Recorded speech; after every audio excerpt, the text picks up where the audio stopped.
이 지명들의 공통 분모가 바로 전쟁이라는 거 혹시 아셨습니까? 깃대를 세워뒀던 장소. 10월에 시작한 전투가 한겨울까지 끝나지 않고 상당히 치열해져요. 전투는 치열해지는데 신라에서 지원군은 오지 않았습니다. 그러니까 목이 마르니까 오줌도 마시고 또 시체까지 먹었다는 설도 있거든요. 우리가 익숙하게 알고 있는 질병에도 전쟁의 흔적이 상당히 많이 묻어있다는 사실 여러분 아십니까? 말하면 기대리, 원정리, 북골, 오천리 어디선가 한 번쯤은 들어보셨죠? 이 지명들이요. 그런데 이 지명들의 유래를 혹시 아십니까? 이 지명들의 공통 분모가 바로 전쟁이라는 거 혹시 아셨습니까? 마로면은 전투를 위한 마차길을 의미하는 지명이고 기대리는 기대는 것이 아니라 깃대를 세워뒀던 장소, 원정리는 전쟁을 나온 원정군이라는 의미를 담고 있습니다.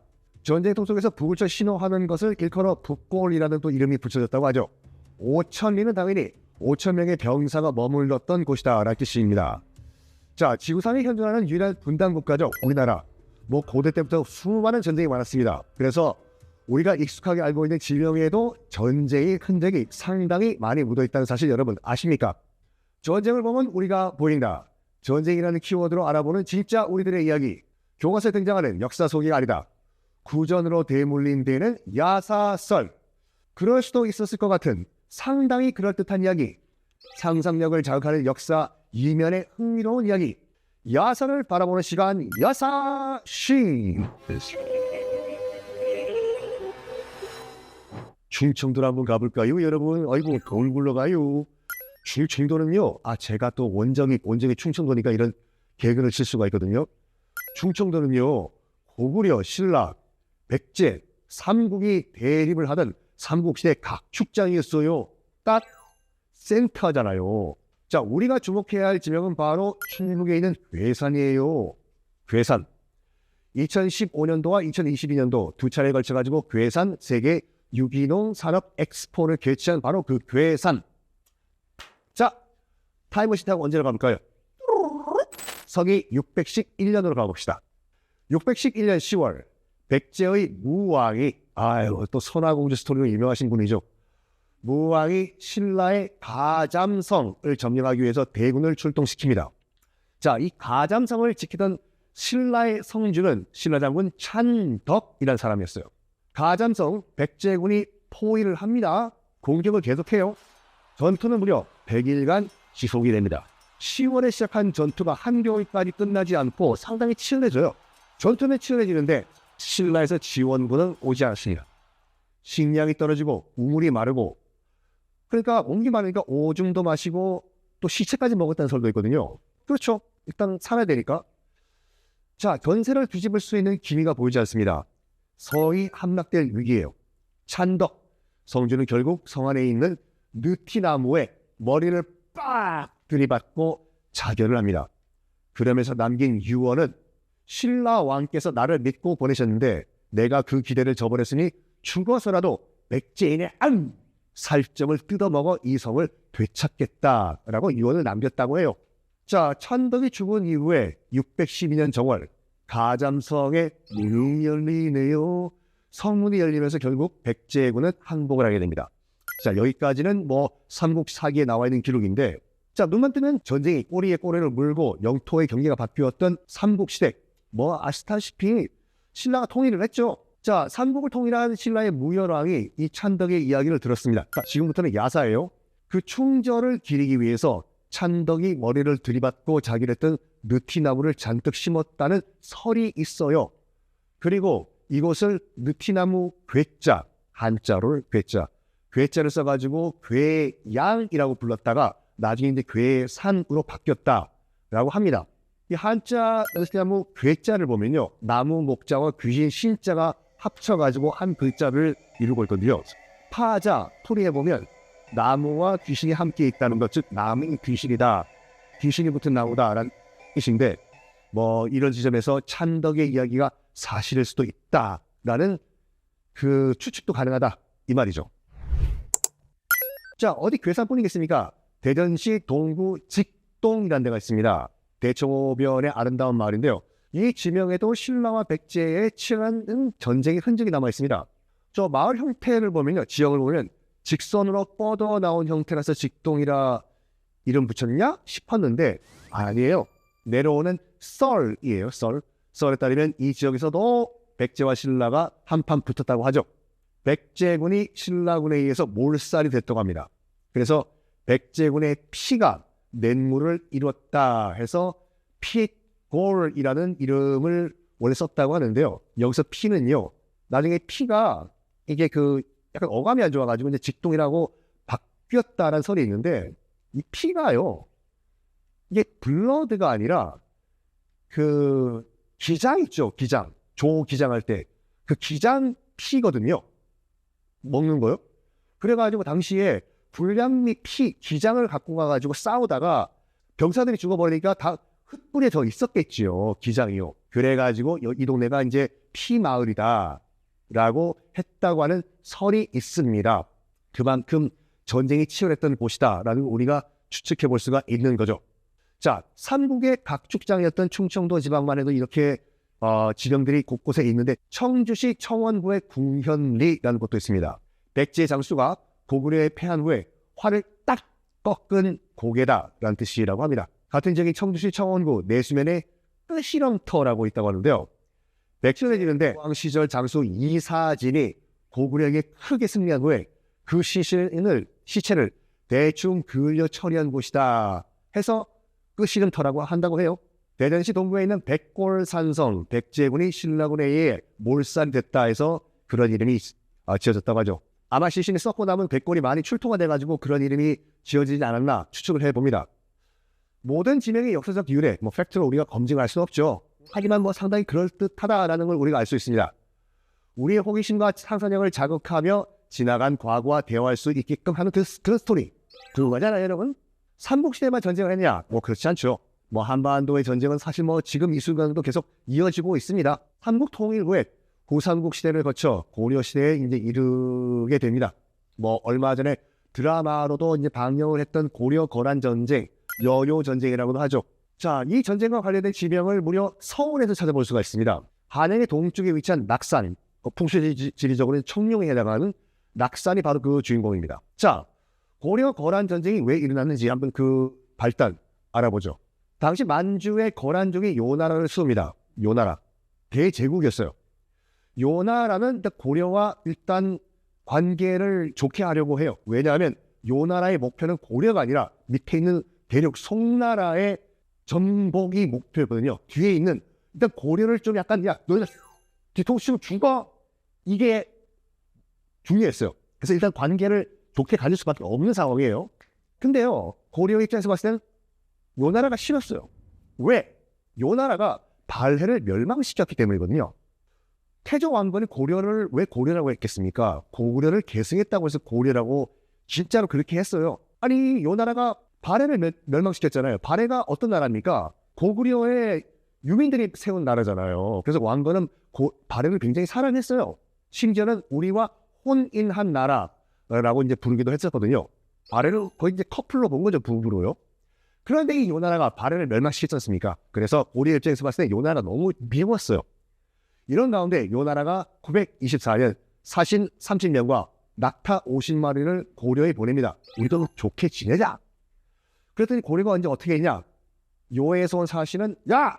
유배가! 유배 보내버리고 낙타 50마리는 저거 어떡할까? 먹을까? 하다가 개경의 만부교라는 다리의 밑에요. 묶어버리고 굶겨 죽여버립니다. 차라리 그냥 먹지. 외교적으로 봤을 때 말도 안 되는 그런 대응인데요. 낙타가 무슨 죄가 있습니까?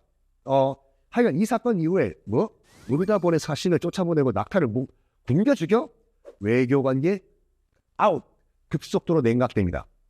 고려는 여기서 그치지 않아요. 요 나라를 짐승의 나라라고 부릅니다. 자, 이때 또 고려가 뭐 하냐면은 송나라고 손을 잡아버려요. 요 나라 입장에 봤을 때 이것들이 미쳤나가 되겠지요. 그래가지고 요 나라는 안 되겠다. 고려 너를 딱 기다려 해가지고 세 차례 고려를 침공합니다. 993년, 1010년, 1018년 이렇게 세 번. 자, 이 과정에서 우리가 역사책에서 배웠냐? 바로 서희의 단판, 그리고 강감찬 장군, 정확하게 장군이 아니에요. 문인이었어요. 귀주 대첩. 결국 고려는 요의 침공을 막아냅니다. 정말 기적이었습니다. 그리고 요 나라는 1125년에 멸망을 합니다. 멸망한 이유는 요 나라의 그 훈종이라는 황제가 있었는데 셀프 멸망을 했어요. 아까 저희가 낙산이라는 지명을 언급했잖아요. 낙산과 이 전쟁이 무슨 관계가 있냐 말씀드리겠습니다. 자, 낙산은요, 이 지명의 원래 이름이 뭐냐? 낙타산 또는 타렉산이라는 표현이 등장을 합니다. 낙산 한번 가서 보세요. 보면 블록블록블록 이 봉우리가 솟아가지고 낙타의 혹같이 보이거든요. 그리고 타락이 뭐냐면 조선시대 때는 우유를 타락이라고 불렀습니다. 그래서 왕들이 배가 출출할 때 먹었던 간식을 우유로 만든 죽, 타락죽이라고 불렀거든요. 이 산, 낙산 앞에 조선 왕실의 우유를 공급하는 목장이 있어가지고 그렇게 불렀다고 합니다. 고려 거란 전쟁에서 이제 불씨를 담긴 매개체가 바로 낙타였지 않습니까? 이 낙타 전쟁 때문에 뭐 고려는 일단은 나중에 끝날 조선에 의해서 군군이 다음에 대응, 그리고 조선은 이 낙타라는 뜻이 담긴 지명을 유래 삼아가지고 건국의 기틀을 여러 번을 다지겠죠. 그 중에 하나가 뭐냐? 조선 왕조가 도읍을 정한 한양을 둘러싼 명산 중에 하나, 이 산금을 낙산으로 짓자라고 했다고 해요. 여기에 있는 공원 바로 낙산공원이죠. 익숙한 지명이죠. 시대를 만나고 끊임없이 전쟁이 벌어졌던 한반도, 정말 이 땅에 뭉쳐도 얼마나 힘들겠습니까? 자, 이 서글픈 이야기가 담긴 특징적 지명을 하나 또 알아보겠습니다. 1992년 벌어진 임진왜란, 그때로 돌아가보죠. 7년 동안 전쟁 때문에 정말 백성들 별로 없습니다. 백성들은 정말 야 도망가자, 어디로 피할 수 있을까, 피할 곳을 찾아 나섰고 어디가 안전하더라 라는 뭐 이야기가 화제됐지요. 이때 솔송자, 그러니까 소나무 송자를 쓰는 적이 안전하다라는 이야기가 퍼져. 소나무 송자가 들어간 지명이 의외로 많습니다. 뭐 참고로 2000년대 초반 대형 리서치 업체에서 조사한 바에 따르면 한국인이 가장 좋아하는 나무가 소나무야 라고 해요. 애국가에도 등장을 하죠. 2000년대 초반 기준으로 전국 지명 가운데서 소나무 송자를 쓰는 지명이 무려 720곳이 넘는다고 합니다. 송도, 반송, 송정, 송학, 송추. 송추는 또 냉면으로 유명하죠. 전국 어디서나 소나무 송자를 지명 우리가 만날 수가 있습니다. 이 과연 우연일까? 아마도 이 썰을 듣고 나면 조금 생각이 달라질 수도 있습니다.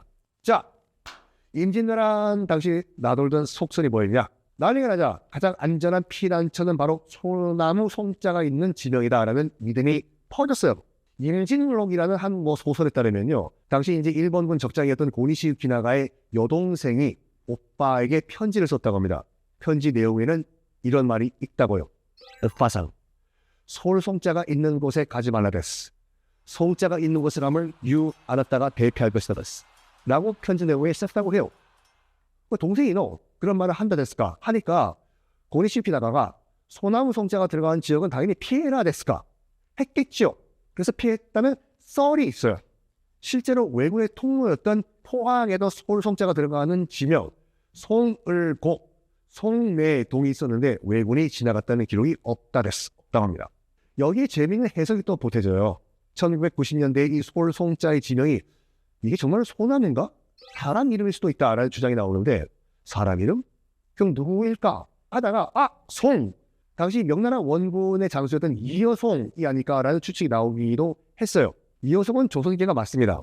그리고 당시 요동, 만주를 관할했던 명나라의 책임자 이성량이라고 있는데 이 이성량의 아들이 이여송이에요. 하여간 이 인물에 대한 해석은 여러 가지가 있습니다. 이여송이 조선의 보급 문제로 이 군마를 잃은 후에 야 우리 싸우지 말라 해. 말도 없는데 왜 그냥 싸우냐, 그냥 싸우면 적이나 해. 라고 했다는 기록과 썰도 있고 유선용, 이양복, 이덕형, 오성과 한음이죠. 이모시오, 이여송 장군 좀 싸워주시오. 나는 싸우기 싫다 해. 라고 논쟁을 벌였다는 썰도 있어요. 자, 그러면 그가 압록강을 넘어서 들어와요. 한반도의 조선에요. 그래서 조선군과 이제 합세를 해서 평양을 탈환을 하고 한양으로 이제 향하던 중에 이제 벽제관 전투에서 이제 왜군의 매복에 당했다. 자, 이여송은 여기에서 엄매 기주고 일본 무섭다 해가지고 진격 금지 후퇴하면서 그때부터는 소위 말해가지고 거의 2년에 가까운 휴전 협상에 들어가요.